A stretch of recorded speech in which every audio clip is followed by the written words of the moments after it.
Bonjour à toutes et à tous, un petit cours facile d'astrologie avec aujourd'hui la Lune dans un thème et pourquoi on la consulte en tant que significateur. Alors n'hésitez pas à liker la vidéo et à la partager si vous le souhaitez. Et si vous souhaitez vous former avec moi en astrologie, n'hésitez pas à me contacter, je suis disponible pour vous. Alors en astrologie, on va attribuer à la Lune la fécondité, la passivité, la nuit, l'humidité, les liquides, le caprice, le changement, mais elle est aussi en analogie avec la fantaisie, l'imagination, la rêverie. Également, elle représente le sexe féminin, l'épouse, la mère, la foule, le public et la vie intime. Alors on lui attribue aussi la timidité, la naïveté, la crainte et le silence.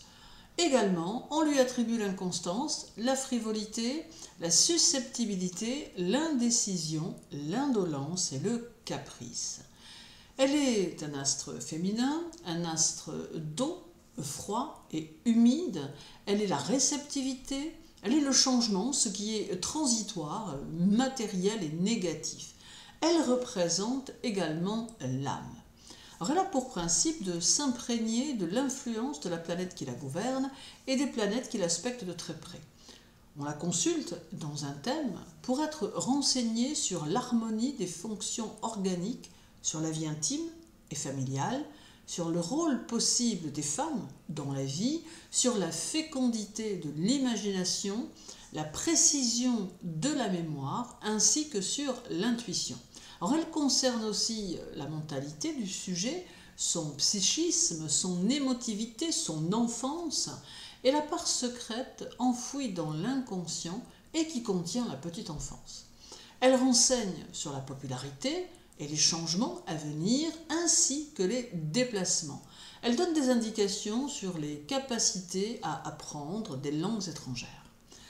Expérimentalement, la Lune semble bien placée dans les 6 premiers signes du zodiaque, donc du Bélier à la Vierge inclus, et mal placée dans les 6 autres signes, à l'exception du Capricorne, où son influence semble aussi bonne que dans l'un des 6 premiers signes.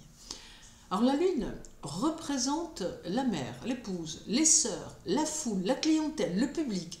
Les lieux terrestres qui lui correspondent sont les bois, la mer, l'eau, les lieux publics. Sa couleur est le blanc ou le bleu, son métal est l'argent, sa pierre est la perle ou encore le cristal, l'opale, la labradorite. Son jour est le lundi, et ses plantes sont le nénuphar, l'iris d'eau, le pavot, le myosotis, la belle des nuits, et les animaux qu'elle représente sont les animaux de nuit tels que la phalène, la chauve-souris, l'ofret ou encore le chat. Alors, pour les professions régies par la Lune, nous serons le commerce, les poètes, les romanciers, les voyageurs, les navigateurs, les marins et les pêcheurs. Elle gère aussi les établissements de bains comme les cures thermales par exemple, les blanchisseries, les commerces de boissons, de laitage, d'eau et tous les liquides en général.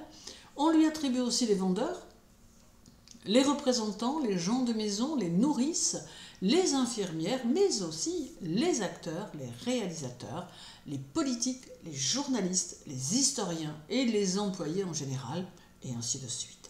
Alors, prenez toujours le temps d'étudier son influence et ses aspects, ainsi que sa position sur le thème avant d'en déduire quoi que ce soit. Méthode et ordre ne pourront que vous aider dans vos interprétations, ne l'oubliez jamais. Je vous souhaite une belle journée, prenez soin de vous et à très bientôt.